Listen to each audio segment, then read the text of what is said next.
The movie begins with a flashback from 15 years ago. Two well-trained spies went on a mission undercover for the CIA to a very dangerous terrorist home named Gore to get a key. A key that controls anything. A key that can take control of the satellites. Also, the key can cause a total blackout in a city. They locate the key, and the alarm sounded make them get on the run while engaging in physical combat with the guards on their way out of the house. They burst out of the home and drove off to an old friend's home. They get into his private jet and take off. On their way, Emily reveals that she's pregnant to her spy lover. He agrees to get wedded and take care of the baby and the family.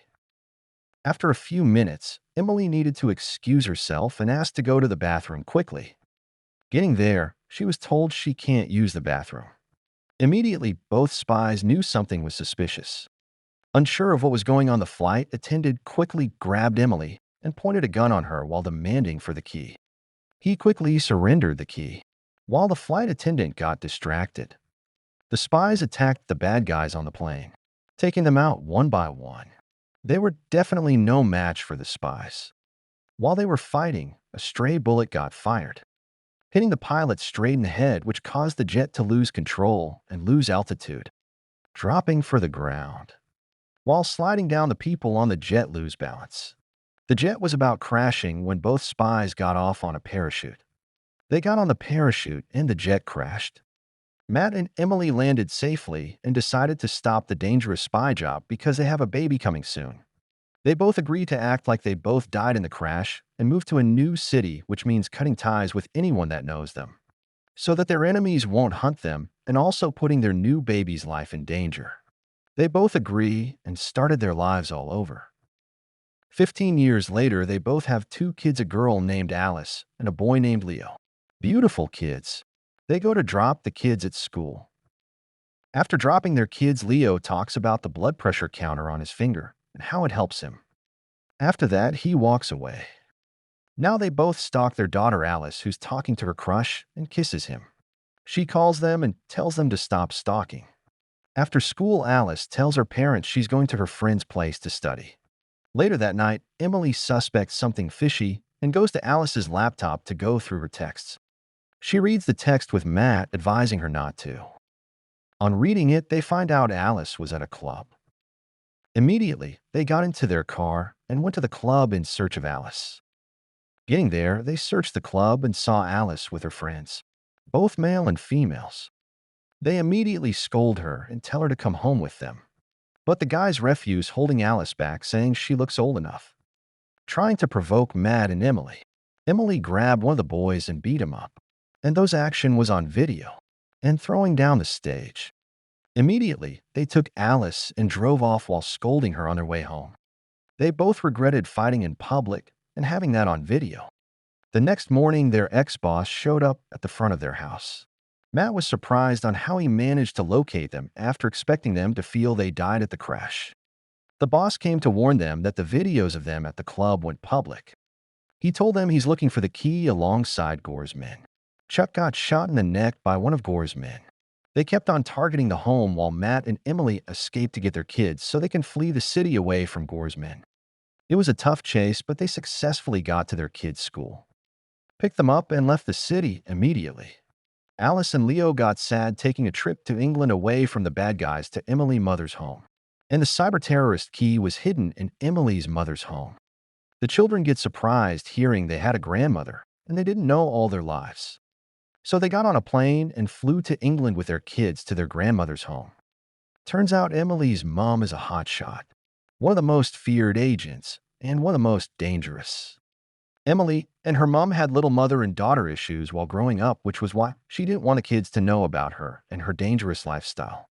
On the way to their granny's home, Matt and Emily seized the kids' phones and broke their SIM cards in order not to get tracked by Gore and his men nor the CIA. After that, they jammed to some old music which the kids obviously don't like. After that, they stop at a filling station to buy some gas for their car. While buying the gas, the kids got money from Matt and went in the store to get something to eat. While they were in there, they figure out they were given different names in their ID, and it also said they were from Alabama. Alice and Leo then suspected something was up. Meanwhile, Gore's men found them at the filling station thanks to the cameras. Four biked men ready to take down Emily and Matt for the key. The kids watched their parents fight and were amazed on how good their parents were at fighting. After taking out the bad guys, the family and their kids zoomed off, leaving the station.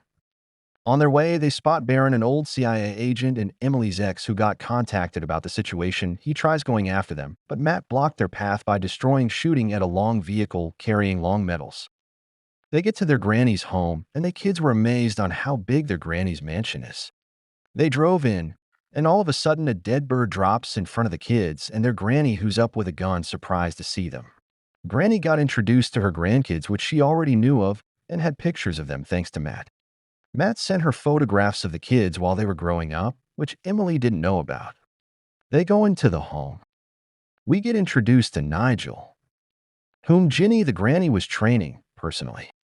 After that, Matt and Emily tell Ginny they hid the key in her vicinity to protect it from the wrong hands. After that, both Matt and Emily go to get the key where Matt hid the key.